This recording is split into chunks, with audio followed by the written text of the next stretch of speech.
Hey, I'm Kevin. Welcome to Meet the Crew. Today we're going to talk to Bro at Brodustrial Light Magic.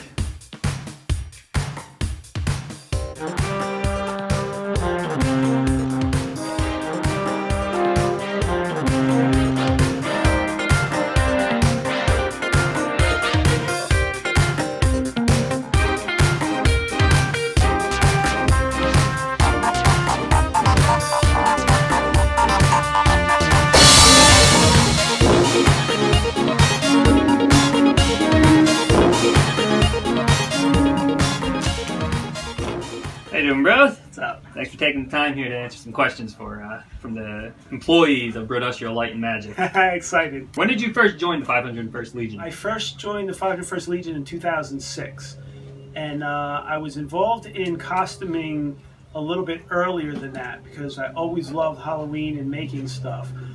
I would just find real life things that kind of look like.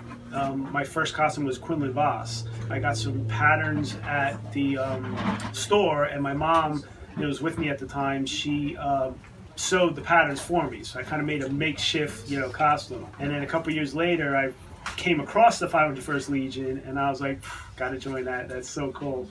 You joined pretty early on in the lifespan of the Legion. What was the building atmosphere like at the time? Back then, it was still a couple years old, but it was very difficult because there weren't that many members. There was probably only like 15 or 20 in New Jersey, and at that point, some of them were also in New York because in the initial stages, the garrisons were all three states on the eastern border here. There wasn't a lot of help available. There wasn't a lot of hands-on help. You could go on the forums, you could ask questions, but it was difficult. Getting someone to help you, even if they wanted to. I was like probably the furthest south of New Jersey, and I'm like dead center. So I mean, there was nobody below me. So a lot of things you had to figure out on your own.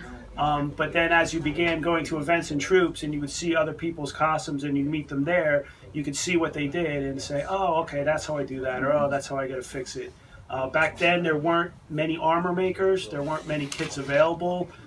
And we did things a lot different because there wasn't high def, captures. There weren't costumes that were going on tour that you could see in person. There weren't the books that you could find, the encyclopedias.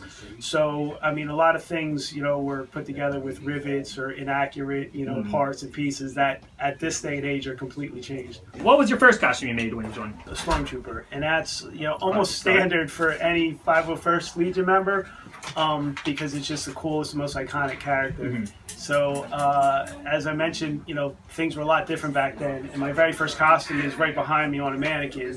It's something I would never let go. I would never sell. I'm always going to have it because it's just such a memorable thing to have and to have made. But in terms of today's accuracy and standards, it's way not gonna fly. Yeah, it's way down there. How many do you have now? At this point, I have 26 or 27 different costumes, both good guys and bad guys. Both 501st and Rebel Legion costumes. I have a couple Star Wars costumes because once you get into it, it's so much fun. Yeah. But yeah, I more than anyone really should probably. Out of all those, what one's your favorite? That's really tough. People ask me that all the time when they find out how many costumes I have. Each one has a lot of pros and cons to it. The Stormtrooper, just the classic original trilogy Stormtrooper, is kind of always my favorite because it's just that's like my first memory as a child to see those stormtroopers out there. My snowtrooper, I really love that, and my biker scout, I really like that one. Okay. Those are kind of on top, but I mean, I do love them all. It's tough to pick, I understand. It is.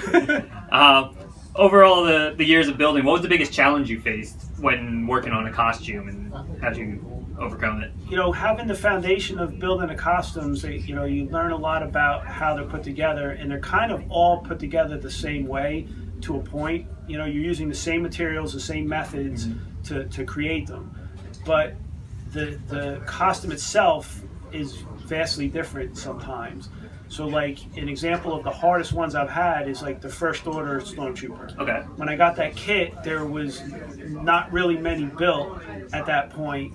and there wasn't much reference to go to. So like here, you know, we have people who have a question on a stormtrooper or a TIE fighter. You come here, we all have made them, we all have experience, we have the costumes, we can show you firsthand what we did. For something like that, there was no reference. There was only other people that were building them, and you kind of had to do it online. Same thing with Nicole. I made her Iden Versio, and that was also a brand new costume that nobody had ever made. So it's kind of cool because you set the trend and like you document what you're doing to help other people down the road. And then once all said and done, you compare it to the other people that made it, and then you look at the reference and the things that come out, and if you need to make minor adjustments, you do. You mentioned here Nicole having costume. How'd you get your entire family involved in the build process and the trooping? So Nicole's my wife, and you know we've been together for about 13 years or so, and she was with me when I first joined. And one of the first couple of troops I did back then, New York Comic Con and Wizard World Philadelphia, they were brand new, and they weren't as big as they were back then. So we would go with Empire City Garrison in New York City and Garrison Carita in Pennsylvania. You know, they would host it, and we would go, and as a member, I would go and troop. And she came with me, and she was like, "Oh, that's so much fun. That's cool." She likes costuming, likes the same genre. So she wanted costumes. So, you know, first she had like a Supergirl costume, and then we worked on like a Slave Leia costume. Ultimately, the trooping is what brings your family together, because all the troops we do, you know, they're kid friendly. They're promoting usually for kids. You have like library events and some of the shows. So my kids would come along with me, and they would have fun. And you can see we make some kid-sized costumes. You know, they're just as accurate. They're just scaled down. So, you know, basically since I was trooping all the time and Nicole was coming with me and she was also trooping, and then when we had our kids, you know, we would bring them along and they would also, you know, enjoy it. So we'd make them costumes or buy them costumes. And then ultimately, Nicole's dad, my father-in-law, he would come with us to the bigger events to help babysit the kids so we could troop and help out at the tables. And he enjoyed it himself, and he loves Star Wars. So, and he actually looked like, you know, Obi-Wan Kenobi. So we got him a costume one year as a birthday present, and he absolutely loves it. So now we have 3 generations all trooping. They all have fun. Yes, Everyone has fun with them there. What is your dream project to build, whether it's a prop or another costume, something you've always wanted? I'm looking forward to trying to get that speeder bike done. Okay. The costumes, I have almost every costume, you know, that I want. I still, an Imperial Knight is something that I still, if I had to make one more, even though I don't need any more, an Imperial Knight costume, just because that's so cool, is a possibility, but I'm not actively seeking it.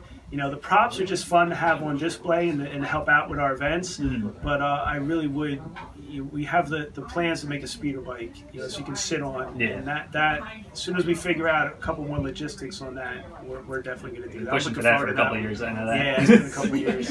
You host armor parties practically every other weekend, every month at least. Yeah. When did that become a regular thing as opposed to just saying I'll help out on the forums and stuff? Because I have a lot of tools, and I do have the space, and I have a lot of costumes, and I'm always working on something, whether it's a new costume or project for myself or repairs or upgrades. And I'm kind of in the center of the state, so it was a little difficult for me to go out to someone's house to help them. But it's very easy for me to host it here, because I'd have to bring my kids with me usually, because my wife's working or I'm working or whatever. So I just started saying, you know what, I'm working on something today. If you guys want to come by, I'll help you out. Or people would say on the boards, I'm having problems. I can't figure out how to put this together. Can someone help me? And I'm like, well, I'm here. I have that costume. If you want to come look how I did it, you know, that. And, you know, plus just meeting all you guys, you know, becoming friends, it's just fun to hang out. We hang out outside of just costume making for holidays and stuff like that, too. So it's just, I really enjoy having people over. My father was really big into, he was an auto mechanics teacher, and he did a lot of stuff on the side. And he was always had people over here helping him with stuff. So growing up, I always just had his friends were here. There was always somebody here learning something. My dad was helping him with something. I think that just kind of subconsciously rubbed off on me, you know. So. And how did it officially become named Brodustrial? When did it stop becoming just come over to Brodustrial? I believe it was Nitro Chris and Tanu Mike. they came up with the logo and got some stickers. And Okay. one day they just came and presented them. They're like, listen, like, you know, it's a homage to Industrial Light Magic, and you know, it's because my name is Brother, but my nickname is Bro. Yeah. So everything is Brodustrial, you know, Bro Palooza, Brodustrial, whatever. And so they came over with the stickers, and then that was really cool. So we just started calling the shop Brodustrial. And then we were setting up the trash compactor at one of the events, and Rob was like, we need like crew shirts because we're always, you know, throwing this together. So I went to the local shop, and I was like, I got, you know, a run of like t-shirts. Great shirts, yeah. T-shirts. But on the back I made, you know, like crew, art department, props and armor, you know, and then my wife and the kids get management because they're always bossing us around. And it's like you have to earn the shirt. You get an art department and a props and armor because you do both. You know, guys who just help out get the crew, but if you're helping people with the armor, then you get the props and armor. Yeah. So it's kind of like a little nod that they can say, hey, listen, we're all part of the crew, but you know, I got a little, I'm a special. So it just was fun. It was a thank you to you guys, and I got them, and I just, you know, I gave them all to you guys, you know, as a present. I feel like Brodustrial spawned a couple other shops in you know, our garrison here. What's your opinion on tailor-made armory? I love the guys at Taylor. We have one of them down here today. He's working keeping an eye on him. You know, it's great. It really is great. Okay. You know, it was just a fun thing for us doing down here, and guys have always gotten together with people in their area to build stuff and help each other out. So like once this came, we actually started. You started, I think, the Facebook page just. You know, you and the guys, just so we have a place to document what we're doing and to help promote that if you need help, come here. And then, you know, the other guys did the same thing. And we have probably 3 or 4 different little groups in New Jersey that all help each other. Yeah. And they might not have official names, but, you know, they're getting there. They're getting there. And I think it's fun. I think it's really fun. You know, we have, you know, last year you guys presented me with the accident board, which is great. And it's just a fun thing. It's not like a competition. It's just, you know, we all, you know, guys from here go up there, guys from there come down here.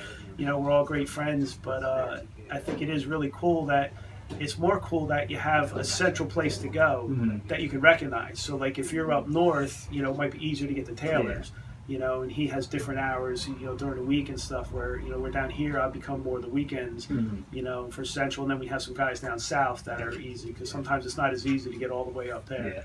So. All right, we have one last fan question sent in the last minute here. Why don't you have any fabric scissors? There's no such thing as fabric scissors.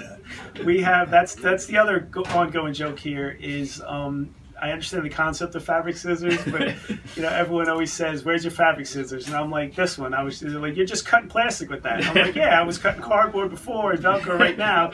You know, yeah, it's funny. They love teasing me because I don't have fabric scissors. One day I will. We'll start a pool and we'll get me a pair of fabric scissors. All right, bro. Well, thanks for answering some questions for you. So let's get back to work. Awesome. Let's do it.